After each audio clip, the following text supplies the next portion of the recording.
ഉത്സവപ്പുറത്ത് പോയി. ഇപ്പൊ ഞാൻ സ്റ്റാൻഡേർഡായി, ഞാൻ സെലിബ്രിറ്റിയാണ്. ഞാൻ ഇങ്ങനെ നിൽക്കില്ല, പാട്ട് പറഞ്ഞ് ഞാൻ തുള്ളും. തിയേറ്ററിൽ പോയാൽ നല്ല സീൻ വന്നാൽ കൂവും, കൈയടിക്കും, മേളാങ്കിക്കും. ഞാൻ ഇങ്ങനെ തന്നെ.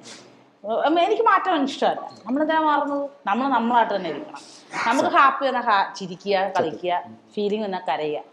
ഞാൻ അങ്ങനെ ഒരാളിരിക്കുന്ന ഒരാളാണ്. എനിക്ക് മാറ്റമൊന്നുമില്ല. പോത്തുമില്ല. മാറാൻ ഞാൻ തീർന്നു, ഞാൻ മരിച്ചു എന്നല്ല അർത്ഥം. ഞാൻ മാറുന്നില്ല എത്ര വന്നാലും. ഇപ്പോ സിനിമയിൽ പറഞ്ഞല്ലോ, ആ ഒരു ഫസ്റ്റ് ഷോട്ട് പറഞ്ഞ സപ്പോർട്ട് ഉണ്ടായിരുന്നു കാര്യങ്ങളൊക്കെ ആയിട്ട്. സിനിമ ഇറങ്ങി, റിലീസായി. സോ ആ ഒരു ഫിലിം കാണാൻ പോകുമ്പോൾ ഉണ്ടാകുന്ന ഒരു ഫീല് അത് വേറെ തന്നെയാണ്. ഭയങ്കര ഫീലാ. ഉള്ളിൻ്റെ ഉള്ളിൽ എവിടെയെങ്കിലും ഒരു ജാടയോ അല്ലെങ്കിൽ ആ സാധനം എവിടെയെങ്കിലൊക്കെ? ഈ സാധനത്തിന് വാക്കിന്റെ അർത്ഥം എന്താണെന്ന് എനിക്കറിയില്ല. ജാടയില്ല, ഒരിക്കലും ജാടയില്ല. ജാടയുണ്ടെന്ന് ആരും പറയൂല. ഞാൻ ഇതിലേക്ക് നടക്കുന്ന കാണണം. ശരി. പിന്നെ ഇന്നൊരു മാറ്റം വന്ന എവിടെയാണെന്നറിയാമോ? മാറ്റത്തിനെ പറ്റി ഓർമ്മ വന്നല്ലേ? മാറ്റം വന്നറിയോ? പണ്ട് ചുമ്മാ ഇങ്ങനെ അമ്മമാര് കെട്ടുമ്പോലെയൊക്കെ കെട്ടി മീൻ വെട്ടുവാണെങ്കിൽ അതവിടെ ഇട്ടേച്ചും കൈ പോലും കഴുകാതൊക്കെ ടൗണിൽ വരുമായിരുന്നു.